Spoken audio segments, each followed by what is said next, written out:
Hey guys, so I often hear or read misunderstandings theists have about atheists, so I figured I would take this Saturday to clear some of those things up. Atheism is not a religion. Atheism, by definition, means disbelief in the existence of a supreme being or beings. Just because there's a name for this lack of belief does not make it a religion or even an organized group of people. I won't go too much into this, I'll just summarize with no. Atheism is not a religion. Atheists are not angry with God. Does it even make sense to be angry with something you don't even believe in? If there is any anger towards religion, it's more towards what religion does to people. If you want to hear more about why atheists are angry, I would suggest looking up right here on YouTube, Why Are Atheists So Angry by Greta Christina.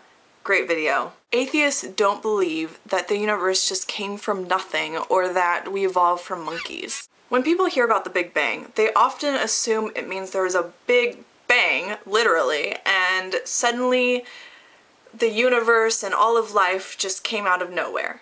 I have kind of a hard time explaining it, but basically the universe expanded from this hot, tiny, dense state. I have to point out that creationists think that the universe essentially came from an invisible being that created it from, get this, nothing.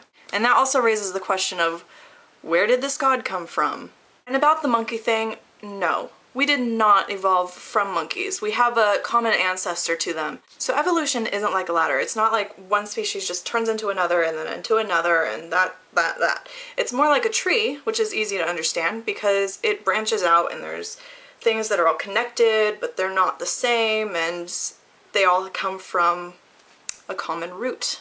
If you would like to learn more about the Big Bang Theory or about evolution, then just go to a library or go to a bookstore. There are plenty of books out there about these subjects. And if you're not into reading, go right here on YouTube. There are a lot of well-made and easy to understand videos. Atheists are not living meaningless lives. Without God, where do you find meaning in life? This is something I hear all the time and I never understand. Why do we all need a predetermined meaning for life to be meaningful?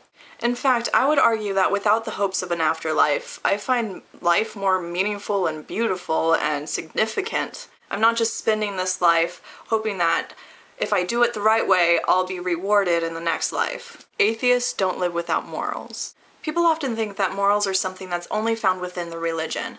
Without religion, would we all be raping and killing and stealing and things like that? First, I would like to point out all the raping and killing that's done in the name of religion.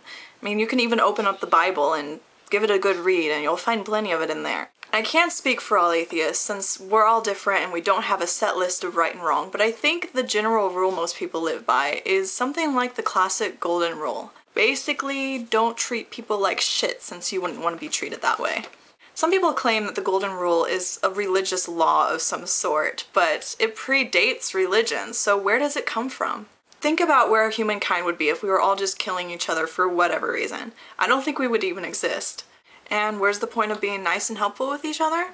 Well, if you treat everyone like crap, which some people do, then you're most likely going to be lonely, and if you need help in life, then it's probably not going to be there for you. So it only makes sense to be a generally nice person, right? But I have something to ask people that say they get their morality from the Bible. How do you decide which parts of the Bible to take literally and which parts to just write off as being symbolic? There are plenty of morals and sins in the Bible that most people just ignore, but nowhere does it even indicate what is supposed to be symbolic and what isn't. So this means that the individual person or groups or churches or whatever is just deciding for themselves what they're gonna listen to. So I only just covered a few of the misunderstandings I often hear about atheism, but I think it's enough for one video. If you still have questions or things you're confused about or anything like that, go ahead and ask or read some books or something. Just never be afraid to question everything.